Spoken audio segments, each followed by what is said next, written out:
Hello, Guni Fam! Andyan pala kayo. Samahan niyo akong muli sa panibago nating kwento dito lamang sa Kwentong Guni PH. Mga panaginip ni Jose. Naglingkod ng mabuti si Jose kay Potifar. Gusto ng asawa ni Potifar na magkasala si Jose laban sa Diyos. Ayaw ni Jose, kung kaya nagsinungaling ang asawa ni Potifar. Naniwala si Potifar sa asawa niya, kaya ipinakulong niya si Jose.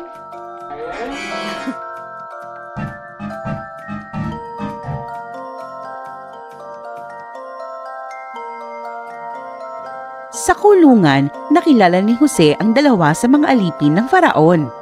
Pareho silang may mga panaginip at ipinakita ng Diyos kay Jose kung ano ang ibig sabihin ng mga iyon. Nagkatotoo ang mga paliwanag ni Jose. Pinalaya ang takpangasiwa ng inumin ng Faraon at ang panadero naman ay binitay.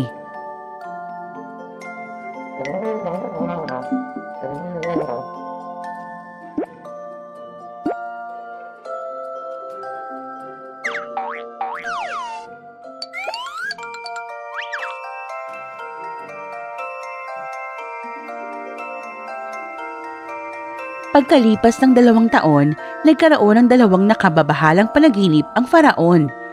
Naalala ng tagapangasiwa ng inumin ng Faraon kung ano ang ginawa ni Jose at sinabi niya ito sa kanya. Kaya't ipinatawag ng Faraon si Jose at sinabi nito sa kanya ang kanyang mga panaginip.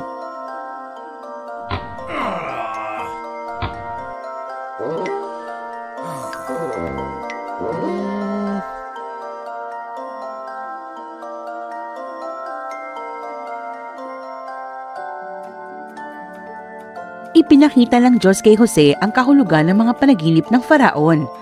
Sa loob ng 7 taon, magiging masagana ang ani, sabi ni Jose. Kaya mag-ipon kayo ng pagkain dahil 7 taon na taggutom ang susunod.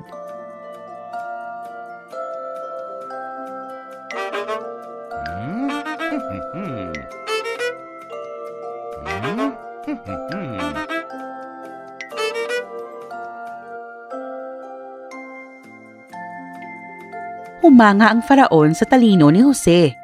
Ginawa niya si Jose ang tagapangasiwa sa pag-iipon ng lahat ng pagkain. Maliban sa Faraon, wala nang iba pang mas makapangyarihan kay Jose sa Ehipto.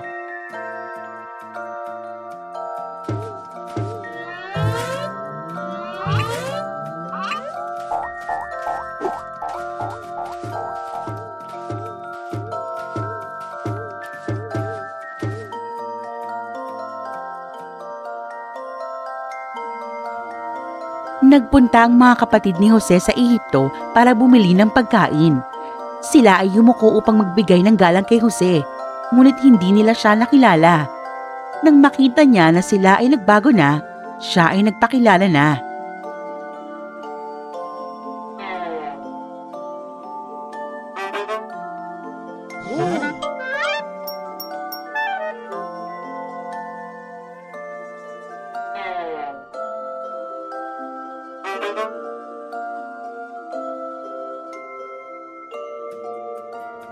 Natakot ang magkakapatid. Sinadya niyong ako'y saktan, sabi ni Jose. Ngunit ginamit iyon ng Diyos para sa kabutihan.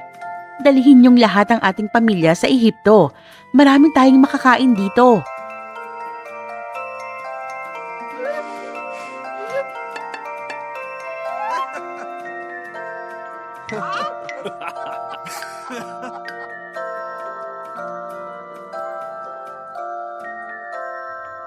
Para sa mga katanungan patungkol sa kwento, ano ang ginawang parusa ni Potifar kay Jose?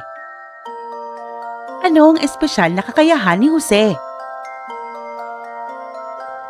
Mga bata, binibigyan tayo ng karunungan at kalaman ng Diyos. Ang kailangan nating gawin ay magtiwala sa Kanya at sundin ang Kanyang mga utos. Kagaya ni Jose, bagamat siya ay nakulong, hindi siya pinabayaan ng Diyos. Bagkus, binigyan siya ng espesyal na kakayahan na siyang nagamit niya upang siya ay makalaya. Mababasa niyo rin ito sa Genesis 39-45. Maraming salamat sa inyong pagsama sa amin.